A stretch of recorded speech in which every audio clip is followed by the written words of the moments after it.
Okay, hi, I'm Matic. And I'm Sean. We are SMAC Games, developers of Tokyo 42. Welcome to the Party Chat podcast. Xbox on. Game on, baby! Wow!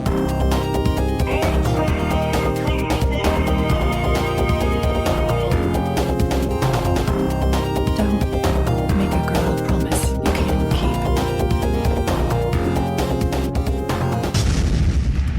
keep. Let's do this. Hello and welcome to Xbox One Party Chat Podcast, the official podcast of the Xbox One subreddit. I am this week's host, Ross Miller, and I'm joined by everyone's favourite uncle. It's Uncle Jessy. Hey, everybody. I'm back. And Ross, man, are you tired, man? You sound a little sleepy. I'm always tired, Jessy. It's because Always. we were up so late gaming. Actually, I wasn't up so late. You and the missus were up so late a few nights ago gaming. I was yeah, that was a little pretty late. about it. And also joining us this week is our Lord and Savoury Snack, Jesus Christ himself, Delicious Cheese. Gentlemen. So guys, how are yous all doing? Later on in the show, we do have an interview with the developers of Tokyo 42, which just came out on Xbox One and Steam this week. But we usually start the show with what we've been playing, but we've all been playing the same thing this week, and it is Tokyo 42. So I want your thoughts on the game, and I'm going to start with you, Clay. Yeah, I'm actually getting really hooked into it, and I'm excited for it to officially drop. We are recording this slightly before its official release, but the game is a lot of fun, and it has this vibe to it that I can't quite put my finger on. That reminds me of something maybe that I used to play when I was younger. Syndicate. So, yeah. Is I was that what gonna it say, is? In the interview we totally didn't record yesterday and then ran into the middle of this podcast, we actually decided that it was like Bubblegum Syndicate. There is something oddly familiar about it, but at the same time, I've sunk in a little bit more time than I care to admit in the game so far, and I'm really enjoying it, and I can't wait to play some of the multiplayer. Yeah, it's going to be great fun. Rhys? Well, I'm playing it too, obviously, and I like it as well. The graphics are really cool. The music, actually, I love. Yeah. If I only had one complaint to make about the game, and this is such an old man complaint, by the way, but I can't read anything in this game. The text. I knew you were going to say that. I knew you were going to say the text and the UI and everything. It's microscopic, and so I'm like, if there was an option to increase the size so I can read, like that'd be great. There is an option, and it's called go to the store and buy yourself a bigger TV. Come on. Rhys is playing off a 14-inch portable. No, I just and he's streamed on my granny's phone. now. No, actually, it's a 49-inch Samsung, and it's 9 years old, and it doesn't have a single dead pixel. That's amazing. It's beautiful. Yeah, it was like the very first gen release of the full HD LED flat panels. Like the very first one, I paid like $2,500 for it. Yep. And best $2,500 I ever spent, because 9 years old and it's still going strong. I'm with you there. My original LCD Samsung that I got, probably over 10 years now at this point, maybe about 10 years. That thing is still rocking strong. My other two TVs, on the other hand, it's debatable. And those were only a few years old. And I'm like, how is this thing a tank? Like, why is this thing running? To be fair, Clay, like, you accidentally broke your TV to replace it with a 4K one, and that's your justification to the wife. Just in case she's listening, I haven't sprung that on her yet. But anyway, guys, back to the game. Yeah. Like, I've been playing it, of course, this week. I have had fun. I've not played it maybe as much as you guys, and it does have a retro feel, but the look and feel of the game, so it's sort of isometric, although not isometric, if that makes sense, and you play as an assassin, you carry out contracts, and you're free to carry out those contracts any way you feel after the tutorial. I've been having a lot of fun with it. It does take a little bit of getting into. I'm not going to lie. It's quite slow. Overall, yes. it is quite slow. But it's got to get you used to the mechanics, and it's especially I don't know. It's one of the big things for me is the hitting the right and left bumper to toggle the view. I don't know how you describe that view, but you spin it around. Yeah, it's not your normal camera mechanism. If anyone listening has played Fez, where you spin the camera, it's like 2D, and you spin the camera around on like a 3D plane. So imagine that mechanic, but like top down with guns. It's and swords, explosions and grenades right. and missile launchers and lasers and nudity. cats. Cats everywhere. There's a nudist colony on the first there is? level. Yeah, I didn't find you it. got to go off. You just have to go over. There's like on the edge of one building. There's like the map is you'll find huge. it is huge. Did you zoom out? No, I have the game. not. The game lets you zoom out, and you can just move the mouse around. Not move the mouse, move the view around, and the map is huge. It is huge. And you know what's it's the best open part world. to me is in the menu system when you're playing the tutorial system. It's something like press down to look like a badass, and it's you can put on and take off your coat. Yeah, it's great. It's like awesome. like a syndicate, like sort of Blade Runner style. It is trench coat, cyberpunk trench coat. Yeah. Right, so we'll move on to the Tokyo 42 a little bit later on the show. But if he's been playing anything else this week, anything else of note? Actually, I have. I'll let you go, Clay. Yeah. Let me jump in real quick. You're the returning guest. I am the returning guest. I'm back, mother. Oh, you might have to beep that. Sorry. Actually, I have been playing some Everspace now that it has officially released, and enjoying it. I started the game over. It gives you the option as soon as you update the game, and the 1.0 patch, I think it was, sort of their official kickoff. It's still, I believe, in preview, but it's more or less the final build or an update of the build, and you now have multiple ships, and there's new enemy types and all sorts of craziness in there, and it gives you the option to start your game over fresh, and it has a story mode now, which is great to see. Rhys, I know you were having some difficulty with the controls. For whatever reason, that was a very tactical understatement you made there. I have no issues with the controls. It works great for me. for anyone who's curious, the controls are on controller. They're not good. I want to remain diplomatic because we've had the developers on here, and it is a good game, but it was designed for a keyboard and mouse, and they are very, very, very twitchy. It's really hard to gain any fine control. It works. See, I personally just started playing it. I'm literally picked it up for the first time today. I'm an elite veteran. I mean, I have like 200 plus hours on elite, so I know how to fly a spaceship. No, that's a hardcore sim. We're not talking. Yeah, and even so, it's like the controls are bad. They're really, there's no other word for it. Zero issues with the bad. I've got zero issues with the controls. Yeah, like seriously, and I couldn't get into elite.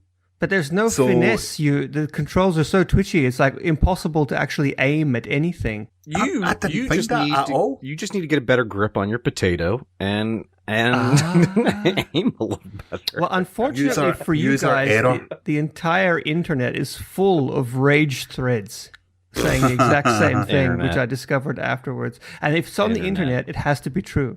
I read something once on the internet. It was.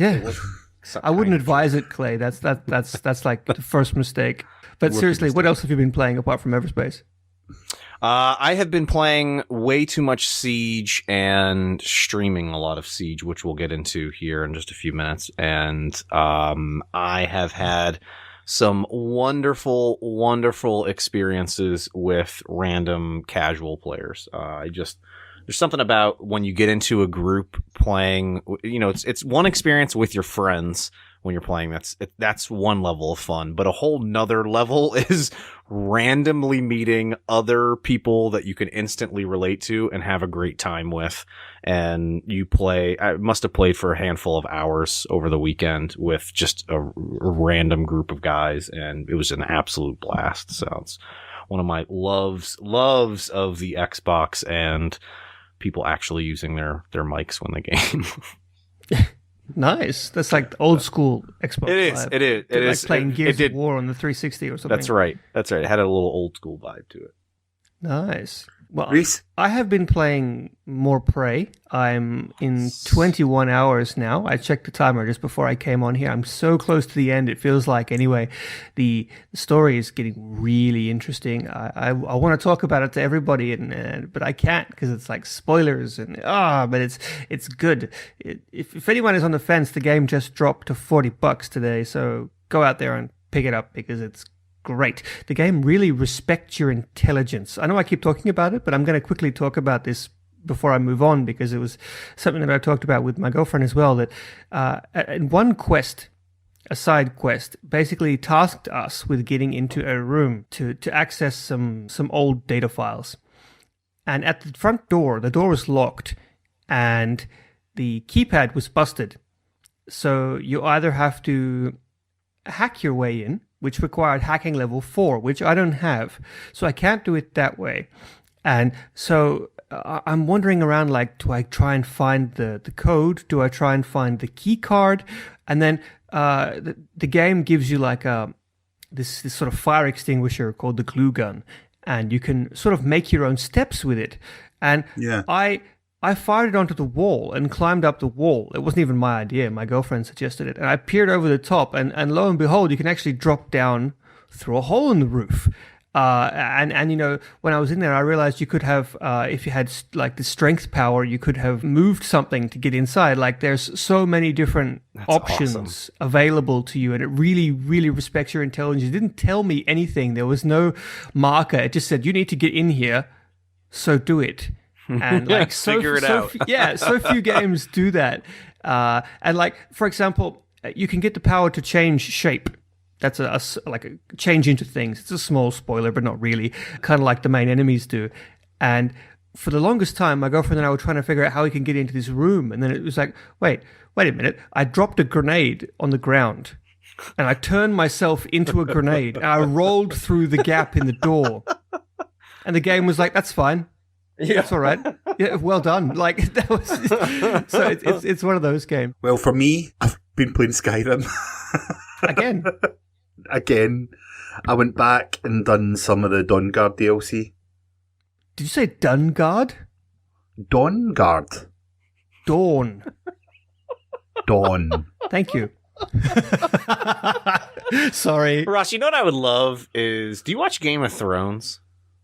No. Oh, what? that's maybe even better then. So I maybe want to get a whole bunch of podcast. character names from Game of Thrones and have you try to pronounce them. It could be Oh my goodness. thoroughly entertaining. Yeah. Well, wouldn't he be like more accurate than us in a way? Actually, maybe that is. Maybe you're right. Right, well, I think this is the point where we move on and find out what's been happening in the subreddit this week. You're listening to Xbox One Party Chat Podcast.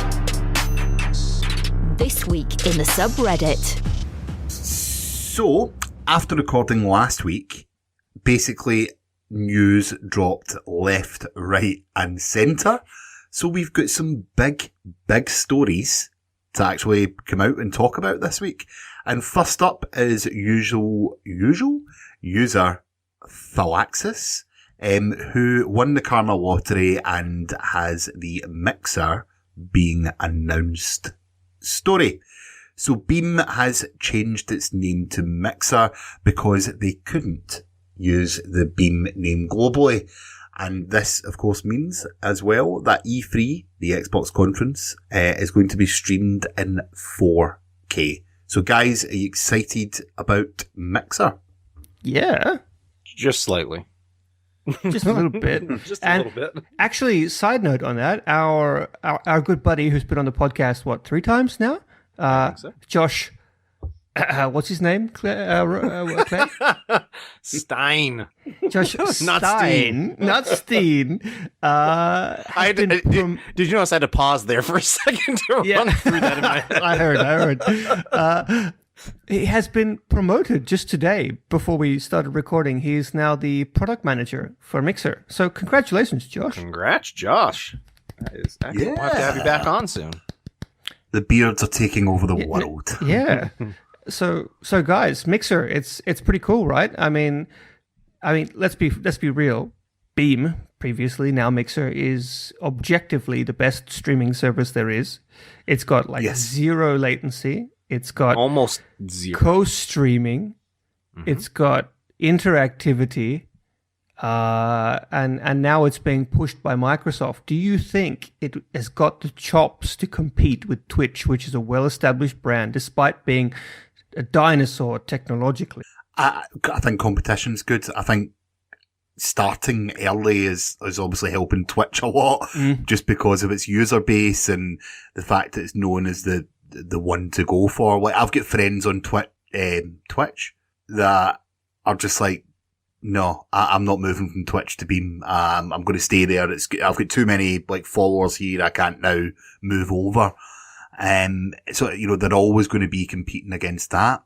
But for people like us who didn't really stream too much before, it's amazing. Yes, agreed. Yeah. We can do it natively from their Xbox. I've been streaming my playthrough of Outlast 2. Clay's been doing Rainbow Six, of course, as well as some 3D printing on there. And I even watched a couple of hours of Rhys playing that game that I can't pronounce. Ukulele. I actually forgot to mention that I played ukulele for a couple hours. Really good game, actually. I was surprised. I think most of the negative reviews are full of crap. I really enjoyed it, but the camera is as bad as everyone says. I'll have to watch some of your stream history there and catch up on all of that stuff. I didn't have the mic on. I was just lounging on the sofa, so there's no swears. Nice. Camera on as well. Connect camera on. You just lounging there. No, I had no pants on. I think I get banned from Microsoft from the whole of Microsoft for that. Next time though. But it's I think, Ross, it is for the one reason, not for the one reason, but for a major reason is exactly what you just said. The native integration to Xbox is going to be huge. I don't have a PC. I have a MacBook, and I have a hard time doing any streaming from this. It just isn't, it's not up to speed. It's not powerful enough. It's on a Mac, which half of the streaming software doesn't work on, it seems. And it's a pain to try and get it going. And with it being directly on the Xbox, basically anyone that has an Xbox and an account is going to be able to stream. And it sounds like, or maybe there were some rumors floating around that they're working on trying to get this loaded on PlayStation as well, which would be, equally as great. That's amazing. That would be, I think, really cool for them to have this platform built into all these consoles. And for anyone who doesn't know, it's like the amount of button presses it takes is like 4. 3. 3? you press the Xbox button to bring up the guide, then you hit up twice to take you to the Beam thing. Down. Then you hit A, and then you hit A again. Start. Yeah. Or start. But yeah, Yes. it's super easy to get going. And if you have a Kinect, you can use your Kinect to stream your camera. You can position it anywhere. One of the things that I'm excited about is the Create. They're supposed to be putting out a mobile app soon, which would be really cool, because that means I'll be able to do some streaming of stuff that I'm doing that's not directly on the Xbox. So as Ross said, I was trying to do, I 3D printed the Mixer logo, and I was streaming while I was gaming, like the printer printing this, but it would be great, for me to be able to do some other cool projects from my phone or stream it from something else directly. Cool. even live events. If you go to E3 or Gamescom, you can go on your mobile and show everyone what's about, and it's just got so much potential. I'm not going to lie, it's replaced TV in my house. Well, the thing is, Mixer is not being billed as just streaming for games. Like the one thing that gives it an edge over Twitch that might help it catch on is the fact that Microsoft is pushing it more as a social media platform that lets you stream, because they're actually directly competing with Periscope on Twitter, because you can just live stream yourself wherever you are, and that's okay. You know, Twitch is exclusively for games, so it's actually quite cool in that respect. And not to mention, if I start streaming on my console, or maybe not on the console, I'd have to test that out once they have the app out, and someone's on their Xbox playing a game, they get a notification that I'm now streaming, and they can pop in there. And I've had people that I'm friends with just pop in and say, "Oh, hey, what's going on? We haven't chatted in a while. let's." Unfortunately, if you don't set up your notifications, you also get an email. Oh, jeez. I got emails like 3 a.m. Hey, Uncle Jessy started streaming. Oh, that's great. Thanks. Uncle Jessy's trying to contend with Ross and his wife being quite drunk and playing Rocket League with him. Man, I was horrible at flip cup puck. We'll just call it that for the But like, yeah, the potential for this is unbelievable. I was mentioning there, it's replaced TV, Green Skull, Dan, that's been on the podcast. I sat in that for a couple of hours on Saturday night and was playing Jackbox with them. And, you know, I just feel as if, as Rhys said, a social media platform, an entertainment platform as such, they could take this so far. There was some rewards available for people who were using Beam. I think if you hit level 10, you were getting a free subscription. Yes. And if you were level 50, you got a year free of Beam.pro. Wow. Exactly correct. And with the Insider build that just dropped earlier this week, you can now co-stream from the Xbox as well. So things are looking up for Mixer. I know I said Beam. I was going to say, you can also expect us to be, we were already talking about doing some co-streaming ourselves here. I was just about to say that. If anyone has requests for games they would like to see us co-stream, let us know. So yeah, if you want to see us streaming some games on Mixer, you can join us at mixer.com/team/party chat pod. And we're on there quite a lot. So come jump in and maybe play some games with us. Rhys, what's the next story? Okay. So it's a little bit exciting, a little bit controversial, and basically all around cool. And that's that Far Cry 5 finally dropped its official announcement trailer, and that was posted by user Run Destiny. Basically, the moderate controversy is that it's being set in rural America, Montana, I think, if I'm not mistaken.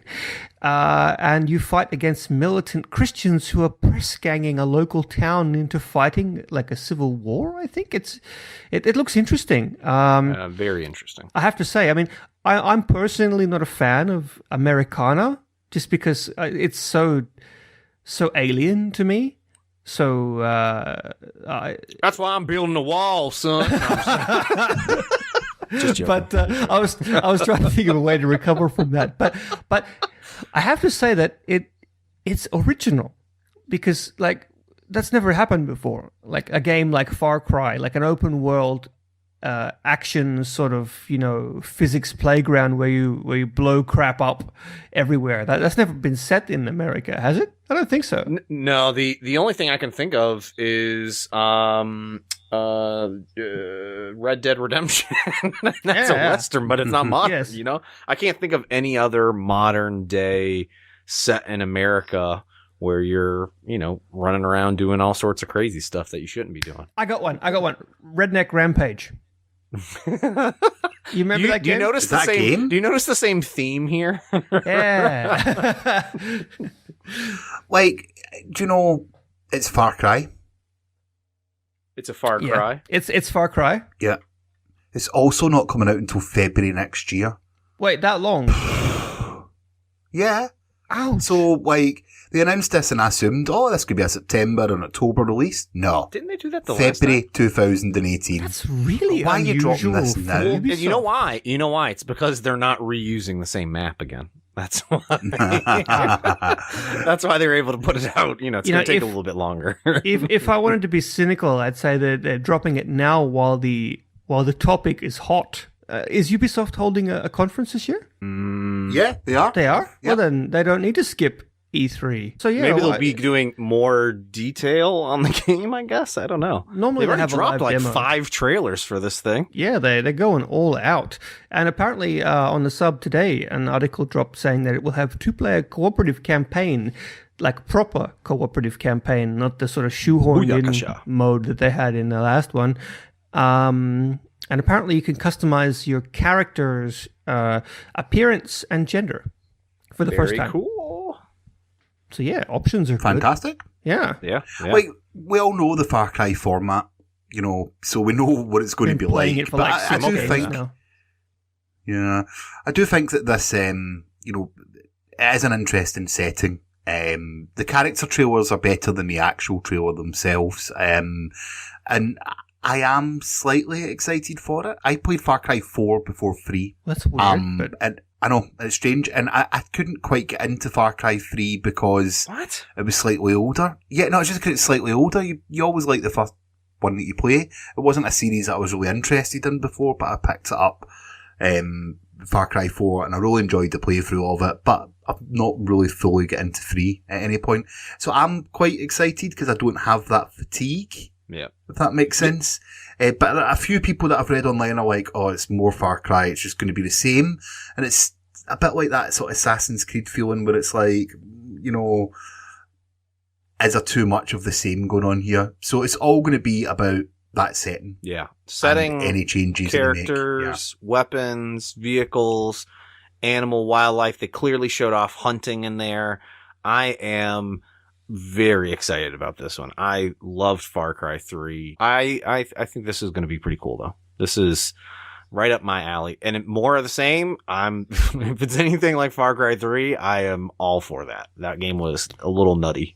It was a lot of fun. Can I be honest? I don't actually see a problem with stuff being the same as it was last year, but slightly upgraded. I mean, why does sports games get a pass for that? Is there inherently a problem with basically sports games and like Call of Duty and all the yearly franchises, they're sort of like the TV, like the broadcast television of gaming, It's like, it's easy to digest sort of stuff that the masses can enjoy and they're familiar with it. And I think that's not so bad. I mean, if you like that, why can't everyone have a kind of game that they enjoy released on the regular? I mean, if you're a hardcore gamer, you get hundreds of games released a year that cater to you. But I'm not disputing that, but in the same point, FIFA doesn't masquerade as being a different game from its previous one. Yeah, true. It's just a yearly installment. That's actually an argument we should probably revisit a bit later. I think, like for a proper discussion, not something that I just pull out my ass Jammed in in the here middle at of the the end. thing. But yeah, Thanks, let's Rhys. let's come back to that. I think that'll be an interesting topic. Come back next week and we'll be talking about the ins and outs of annualized video games and should or should they not be done. Does that sound appropriate? No, not really. No, Sorry. no. So I think that's a good point just to head over to the interview that we have pre-recorded with SMAC Games, the developers of this week's Xbox release, Tokyo 42. Xbox Snap this week's interview. Hello folks and welcome back to this week's interview with Rhys, myself and Maciek and Sean from SMAC Games, who are here to talk all about this week's release, Tokyo 42. Welcome Hello. to the podcast, guys. Hi. Hi, thanks for having Good to be us. here. Yeah. So, welcome, guys. Just want to tell us a little bit about who you are and what exactly you do. Well, I'm Magic. I do graphics at SMAC Games. It's just the two of us. So yeah, I make the pictures. I do all the coloring in, all the crayons. Basically, that's what I do. I just kind of sit around all day and play with crayons. Sean does the rest. I'm sure. I mean, that's very oversimplified. Magic does all of the modeling, all the animation, all the design work, does all the UI in the game, everything visual, really, he does. So definitely not a man with a crayon. Are the crowns real? The crayons. Yes, Yeah. and they're much more tasty than people realize. Yeah, I was just thinking we had to get the edible ones after a while. He was having some health issues last Okay. year. I just want to say to all of our listeners, it is not healthy to put crayons either in your nose or in your ear. I know that through experience. Allegedly. Other orifices, on the other hand. It's not that kind of podcast, boys. Sorry.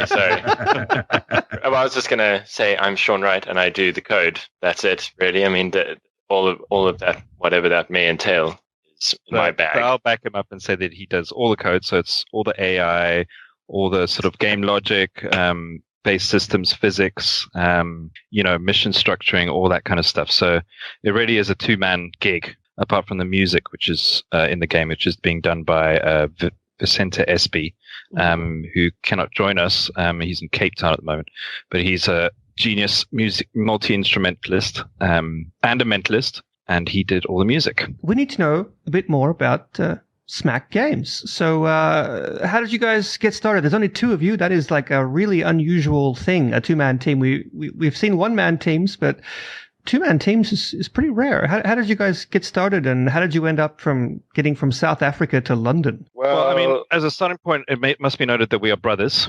Yes. Whilst we have different names, same mother. So I think I was in London. Glad you noted that. Yeah. It's only taken to now to figure it out, or did you know this previously? Well, it all began in the summer of 1988. You see. Yeah, I was in London, and Sean was coming over from Cape Town. And just kind of before he arrived, we were just bashing around the idea of making something together. We kind of did. We made a prototype for Tokyo 42, and it was better than we expected. Yes. So I think we decided to run with that. And for the sake of forms, when you're going to meetings and stuff, they requested a company name. So I think we took about 10 minutes coming up with a company name, which is Sean and Mac combined. So it's SMAC. Like SMAC. I see what you Yeah. Yeah, you can tell we had like a huge branding team behind that. Yeah. And Is that like John and Edward Jedward? Yes. It's that, but potentially lower class. Yeah, I mean, all capitalized and as a toddler would sort of spell it. The company was formed out of necessity for this game. Yeah. This week, you've of course just released your first game on Xbox, Tokyo 42, that you mentioned. Now, for those that don't know anything about the game, give us a little description of it. What exactly is Tokyo 42? Yeah, all right. Well, Tokyo 42 is an isometric action game set on the rooftops of a future Tokyo of our own imaginings. You inhabit the body of a man framed for a murder whose only way to discover the source of that frameage is to become an assassin, it's himself or herself. Yeah, it's a beautiful game that hinges on the shifting of perspective along 8 different degrees of axes. You view the game from a not quite isometric, from like about a 35-degree angle lifted from the horizontal. I think I might be getting a bit too technical Let me just cut in here for a second. What exactly is specifically isometric? You've piqued an interest here. Is there an actual measurement that makes something isometric? I believe it's 45. 45. Yeah, I'm not too down on the terms because there's a few conflicted things, but yeah, I think it's 40 degrees off axis, and then isometric generally speaks to there being no depth. So no matter how far away you are from something, it's still got the same depth as something else. So isometric technically is 2-dimensional representation of 3-dimensional objects. Yeah. So I mean, you have to look it up. It gets really technical. There's axonometric and whatever. And orthographic is another thing to describe the lack of perspective from that angle, like the 2D-ness of, anyway. Yeah. Today I learned. In making the game, we were looking to a lot of old classic games for inspiration. So it plays like a mix of, if you imagine the original GTAs, mixed with sort of like the physics combat of something like Worms in like the style of something like Syndicate or Blade Runner. So it's this kind of cyberpunk open world physicsy action game. Yeah. See, just as you said that, yeah. Just you said that in the show notes that we have down here. We've been playing it this week, and we put down oh, I wonder where these guys got their inspiration from. It has a very Syndicate vibe to it. Yeah. So- I mean, when I was a teenager back in school, I had Syndicate on the SNES, and I think I also had it on the Amiga, if it was on the Amiga. But I played the crap out of that game. I love Syndicate. And while I was playing Tokyo 42, I just kept thinking, wow, it's like I'm playing Syndicate again. Yeah, That's fantastic to hear. Colorful. Syndicate with colors. yeah, absolutely, like a popcorn or bubblegum Syndicate. I mean, I think later on in the game, you'll find you can buy a minigun, and you've always got access to a coat. So what we wanted to do was a sort of indirect way of getting to that point where you have a minigun whilst wearing a coat, so that you could look like a sort of a Tokyo version of these Syndicate guys. Oh, that's great. I can't wait. Now I'm really invested in getting to that point. Rhys and I have been playing it. We're not too far in because the game is only just out. But one of the feelings that I get is how much the camera plays a part in the game. You're consistently changing views. It's almost got a puzzle element when maneuvering to make sure your Reminds me a little camera's bit at the of, right What's that angle. game? So Fez, like by Phil Fez. Fish. That was Fez was of course only 2D, but this is like taking that sort of perspective shifting thing and shifting the perspective, I guess. Yeah. Oh, I see what you did there. Yeah. So this is kind of the new thing that we've done with this game, and it's, as far as I understand, no one's been able to say otherwise yet, and I hope someone does. But there's no one that's done isometric games like this with full vertical movement. So generally, what you see is twin stick shooters that are stuck to a plane, or something like Fez, which is more it's a mechanically 2D still. You're kind of switching, your 2D view. Whereas this is a full 3D game actually. And you can get on top of buildings and snipe down onto things and throw grenades up and down. And, as you say, you're fighting on multiple different levels.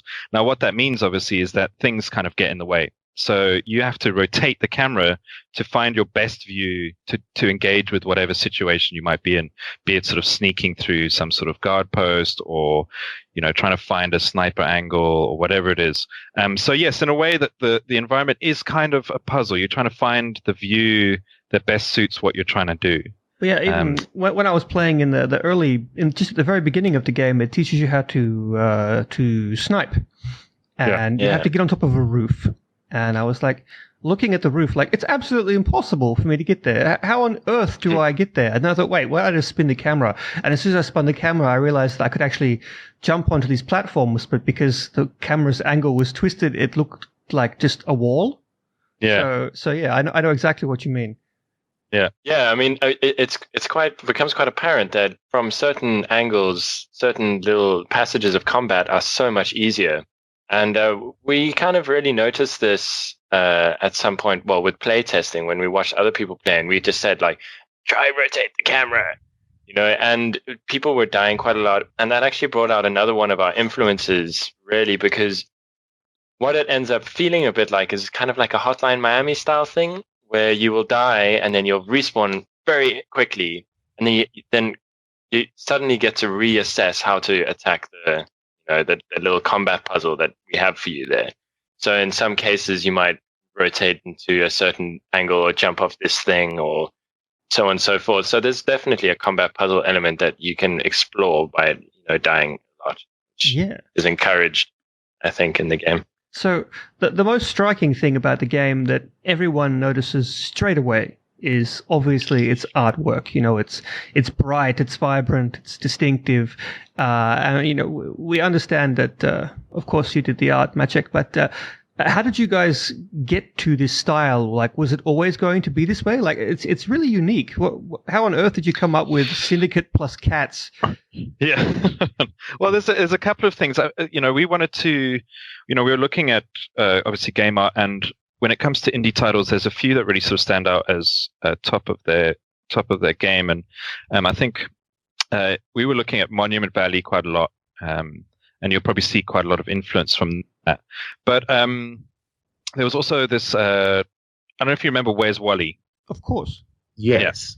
So Waldo, for Waldo American to the friends. Americans, yeah. Yes. Waldo, and I think there's other names for the countries in Europe, but we really wanted to kind of do something like that. But there's this other group called eBoy that does Where's Wally but cool.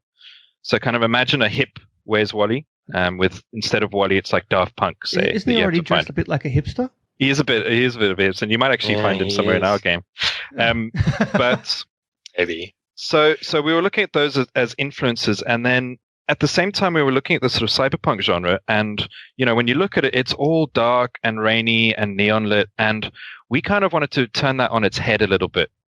So the world is set in it's a sort of similar thing, and there's sort of cyber corporations that are and there's things you have to find out with these there's corporate intrigue and all that, but instead of this dark and rainy world where you might be eating noodles and drinking whiskey whilst moaning the loss of your dead partner or something, you're in this bright and colorful bubblegum world, and almost an inverse of what you often see. We've mentioned influence earlier on, but you've pretty clearly been influenced by 80s cyberpunk. What are your favourite movies, books, games in this genre? Because me and Magic actually live together, but we have in the bathroom, we have a massive anthology of the Spider Jerusalem Transmetropolitan, Ooh. who's it's like a fantastic graphic novel series. If you haven't checked it out, check that out. That's also from roughly around the same genre, probably like 90s-ish. Yeah. So cool. I've been personally quite influenced by anime from that period as well. We got like Ghost in the Shell, sort of Red Lion is another great example. Akira, no doubt, huge influence and very prevalent throughout the game. Yeah, I mean, this is one thing we love some of these references and influences so much. There's pretty strong lines to them in the game if you play it a bit. Yeah, and I mean, I think that's why we set it in Tokyo mainly, because we kind of we've been Japanophiles in many respects, and this being our first game, we really wanted to kind of pay homage to that by setting it in Tokyo, and that kind of allowed us to draw on all of these old pieces of art, be they film or game or otherwise, that we loved so much. It freed us to kind of just enjoy it, So instead of having to make a recreation of London, which we live in, and we really just want to kind of get away from sometimes, we could kind of live and dream in this world that that we were raised in. I think another film for me which was important was Paprika, which is an anime as well. That's a really good one. Yeah, and you could kind of see some of this, the big head influence in these kind of, it's a sort of psychological thriller, the anime, but it goes into sort of a very psychedelic space where there's sort of all these toys and, oversized teddy bears and kind of going through these people's dreams and nightmares. And it's just sort of psychedelic Technicolor madness. Away from that, one thing that's been getting a whole bunch of positive buzz, a lot of curiosity, a lot of press about your game, is the unique take on multiplayer. A lot of people are very excited to give it a try. Tell us all about it. Well, in the multiplayer, it kind of works in the current game mode that we have in the build. It works in a two-phase sort of pattern. You spawn in one of the many doors in this kind of succinct arena-style cutaway of the world. Actually, all of them are made like individually, but they're not in the main world, but they are. You can see that they belong in the same space, obviously. Now, when you spawn, you're wandering around and there's crowds of people everywhere, and you don't necessarily know who is an enemy and who is not. So you have to spend a bit of time trying to spot who might be an enemy and equip yourself. Now, at some point, you have access to a cat called Tracker Cat, who you can spawn and who will go and sniff out enemies and basically show you who to kill. And once you do find that out, you can approach the assassination however you want. Now, at this point, it can kind of devolve, or I should say evolve, into kind of all-out physics combat, which is super fun. And you get this kind of bullet hell exchange. And with the multi-height stuff, it can get really tricky and fun. And once you die again, you suddenly are anonymous. So it starts all over once again. And it's up to 8 players. So you can imagine there's quite a lot of tension of, someone just suddenly becoming a sword wielder or someone whipping out a rocket launcher. So Yeah, it's sort I of mean, like imagine. attempting So to if you blend imagine, in. imagine if you imagine Where's Wally, but if Wally was trying to kill you. Well, it sounds a little bit like an explosive version of the original version of multiplayer in the Assassin's Creed games. Not quite the same, but a similar premise about, like stalking your prey without giving away the fact that you are also an assassin. That sort of thing, yeah. Absolutely. Yeah, we wanted to have some of that tension in there, because I think with arena combat games, they're generally built around action, and we were trying to figure out a way to bring tension and stealth in. So you get this phase, especially if you're playing with less players. I think when it gets to 8 and there's 8 friends together, it's pretty chaotic, and it's a slightly different experience. But when you're just 1-on-1 or 1 versus 2, it can get super tense. And Sean mentioned the tactical cats, the tracker cat. So you'll be creeping around, kind of watching your back, and then all of a sudden there's this cat at your feet. And you'll know that someone's been tracking you the whole time, and suddenly you kind of panic and you start running, and then it all kind of devolves. It's a really cool loop that happens in the game. I haven't played it yet, but now I want to. I might have to boot it up after this interview. I cannot wait to kill you, Rhys, in the game. We should totally live stream this, Ross. Yeah, I think we're going to have to. That's going to happen. That's totally going to happen. Awesome. Now, one thing we do need to ask, of course, is how has it been working with Xbox, and specifically the ID at Xbox program? Well, ID at Xbox has been amazing for us. They've been, mega supportive, and they've been kind of giving us a lot of exposure, and they've been really easy to communicate to. So they've been super helpful. That having been said, we have been kind of on our own in terms of the development stuff. So we've got a person on board called Alex Darby, and he's got a company called Darbatron, and he alone has been sort of handling the port, sort of on the technical side, and then we've been working on the sort of the front end side, so the optimization and the kind of controls. So yeah, it's been a fantastic experience so far. We've learned a lot. We're very inexperienced with that sort of stuff. And, we ran into lots of things that we hadn't been prepared for. And sort of Xbox helped us through that. And, we've learned what we could. Yeah, it should be mentioned that, our sort of introduction to ID at Xbox, and Ago, in fact, himself, was through our publishers, Mode 7 Games. Yeah.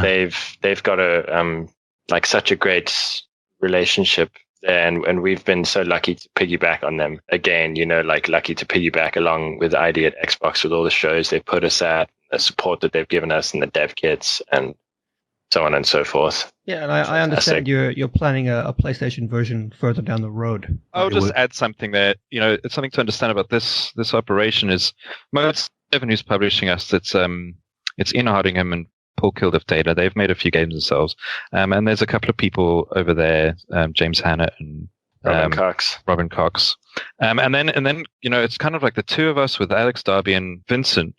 So it's a very small operation, and to be frank, it's a kind of small budget thing as well. As much as we'd love to have been on the PSP and the Switch and everything. The Vita and Game everything. Boy and everything. Really? I mean, there was so much call for Vita as soon as we announced Vita it. will thank you. Those 6 people apparently have found us and messaged us. Really? Wow. Local minority. No, I don't think it's such a small I know, I'm just being facetious. It's an Xbox pod, I'm allowed to be.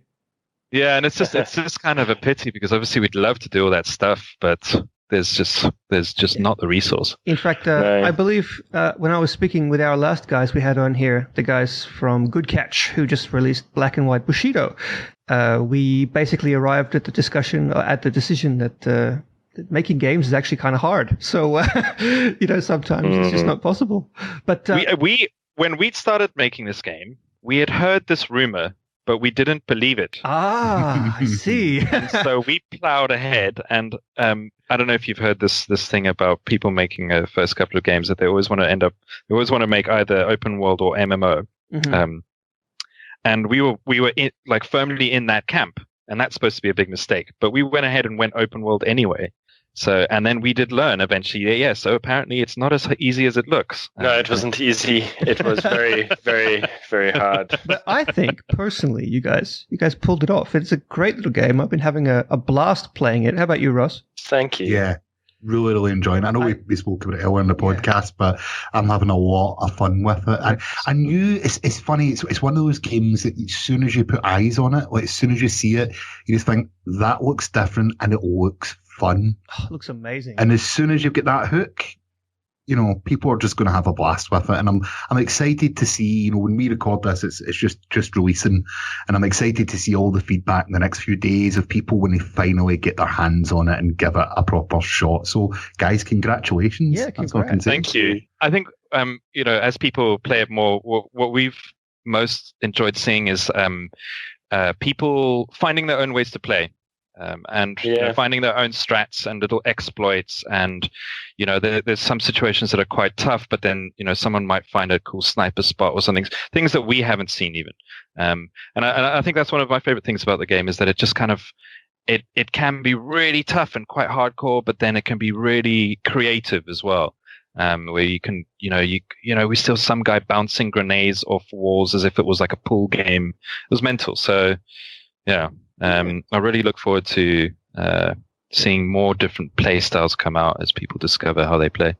Awesome. So, second last question. E3 is coming. It's just around the corner when we release this. What are you guys hoping to see? Anything special? You want to see some more of a specific game that's been teased this year? Yes, I really want to see Mountain Blade Bannerlord. Ooh. I'm a Mountain Blade diehard fan. Other than that, I can't really say. I think you're our first Mountain Blade fan. Really? Well, the first one who's admitted so. Oh, wow. Okay. I'm looking forward to Project Cars 2. To see what tech they can have recently, since GTA 5 got back into racing games. So with Forza, you know, I've got Forza under my belt now, and I'm wanting to get a little bit more hardcore. So I want to see what new tech they can show us, what kind of wheel deformation and wind physics stuff. Well, you know, very important. If you want to know, like, plastic loop-the-loop physics, I highly recommend the Forza Horizon 3's Hot Wheels expansion that just dropped. Hot Wheels, yeah, it's awesome. Yeah, I've got it. We were discussing like where's the old school future races like Wipeout and all that, and I was playing Hot Wheels and I was like, this is it. This is where Wipeout is. This is the new Wipeout. Mm-hmm. It's just in, you know, you got 100 and whatever, 200 and whatever million cars with a million different configurations, and you can just blast around these orange tracks. It's epic. Just as a little bit of a teaser, but you may find some sort of racing element somewhere in Tokyo 42. We won't say too much about it, but keep your eyes open. Yeah. Now, guys, you've had it pretty easy so far. This has been a friendly chat, but we couldn't get through a whole podcast without having a hard question for you. This is ready. Kotaku levels of questions. That's what I'm going to say. Right. So, we're doomed already. Actually. Yeah, this is like, no matter what you say, there's no right answer to this. Hard-hitting journalism here. Coco Pepsi, go. To both of you, I want two answers here. Which classic video game character could you and would you knock out with one punch? It's a little bit of a thinker. I would say our final boss, Marie. You think that's a bit of a spoiler? That's what I'd want to take. Oh, he sort of said classic video game. Yeah. Right? No, it's open to interpretation. What's classic? Okay, true. Major Nelson said Frogger. Okay. Yeah. Well, I immediately thought of Guybrush Threepwood from the Monkey Island series. Good choice. Good answer. I was waiting for someone to just smack Guybrush across his stupid looking face. But I kind of like him. Yeah. I don't want to do that, you know. But you could.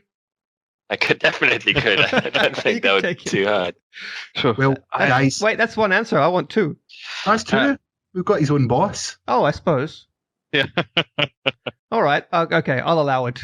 His Guybrush was so good. Well, guys, thank you so much for taking the time to join us. Of course, Tokyo 42 is available on Xbox right now, and I'll put all the links in the description below on the subreddit so everyone can go and check that out. But thank you so much for taking the time to join us tonight. Thank you so much. Yeah, thank you so much for having us again. Where can everybody find out more about Tokyo 42? We have a website. It's handily named Tokyo42.com. You can check that out. There is a Twitter called Tokyo42 Game. We can find out more. Look on the Steam discussion groups. Yeah, and you can also find out information through our publisher at mode7games.com. So, and you can phone Magic at 07. No. Jez Corden tried to give his email address out last week and I had to cut that, so stop all this editing. Well, guys, I wouldn't thank you mind so someone much. calling me for once. It's been a long haul. Who uses phones to phone nowadays anyway? Anyway, guys, thank you so much for taking the time to join us, and we wish you all the success in the game. I know we would have a blast with it so far, so I can't wait to see what the rest, everyone else on the sub. Thanks again. Thanks again. Yes. Cheers. That was a great interview, guys. Thank you so much So good. for joining us. So good. It's just like You I was weren't on there. it. You don't know. It's like I was there the whole time. Ross. Yeah. We've talked about this. Studio magic. Boys, The illusion. It's the illusion, folks. let's wrap up the podcast, I think, with one final topic that we definitely need to talk about, and that is that Game Pass has launched to the public finally this month. My cat is banging on the door again. Bringing you treats, I'm sure. Yeah.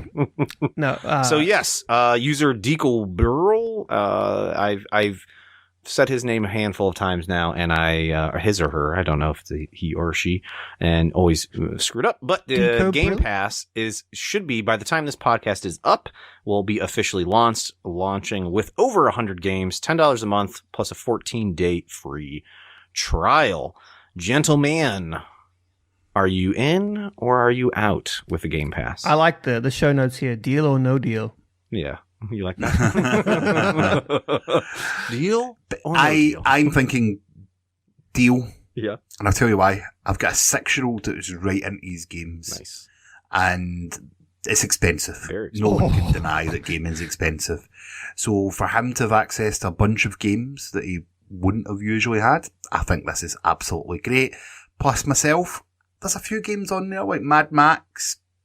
Mad Max is great.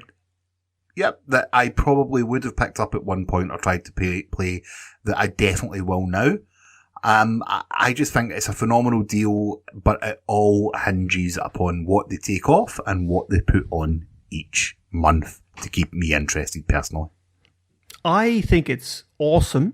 At the moment, I'm not going to subscribe because basically I have played almost all of them.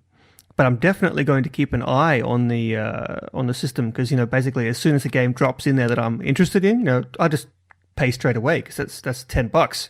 Like even I can finish a game in a month, so I think it's awesome. And I mean, this kind of thing is so good for somebody like of the value proposition to a new gamer. Like buy an Xbox One, yeah, and then for $10 you can have 100 games. Like that's pretty cool, right? That's a little ridiculous. It's pretty cool. That is. Yeah. Ross, I'd be in the same boat as you if my son was a little bit older.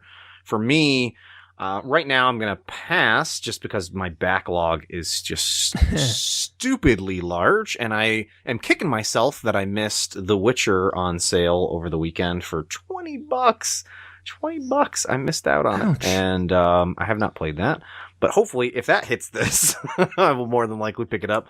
I just wanted to call out one thing before we wrap it up on this, that a big thank you to 2020 SE, who wrote up a big breakdown of all the games that are launching with it. There is 112 games in total that are launching with it on June 1st. 72 of them are Xbox 360 games. 40 of those are Xbox One titles.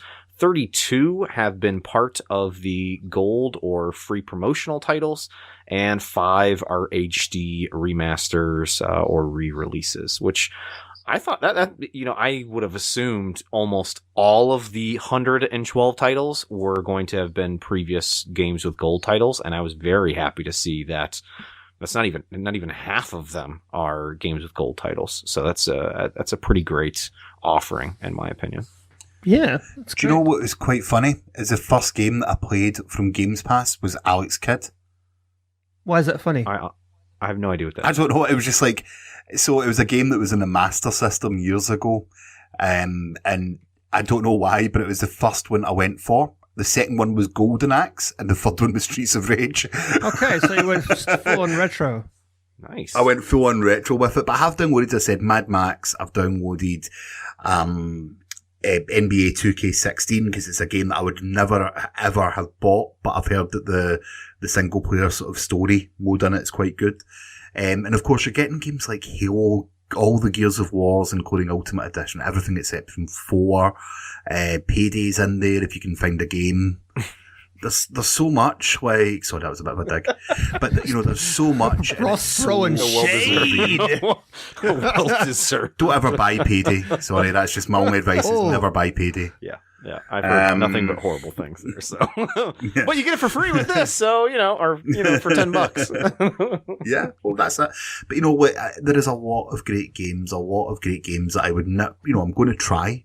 If you're an achievement hunter, it is an absolute dream. Ooh, I never thought of that. Because if you are willing, you're getting so many games that you can just plough through to get that gamer score up. And we said, this isn't aimed at us. The people that go out and buy a lot of new releases when they come out and pick up a lot of games in sale. This is for the new people picking up consoles. And for them, this is absolute perfection. Just think of that. The achievement hunters, that 112,000 gamer score for $10. Well, some of them get DLC as well, so it's actually higher than that.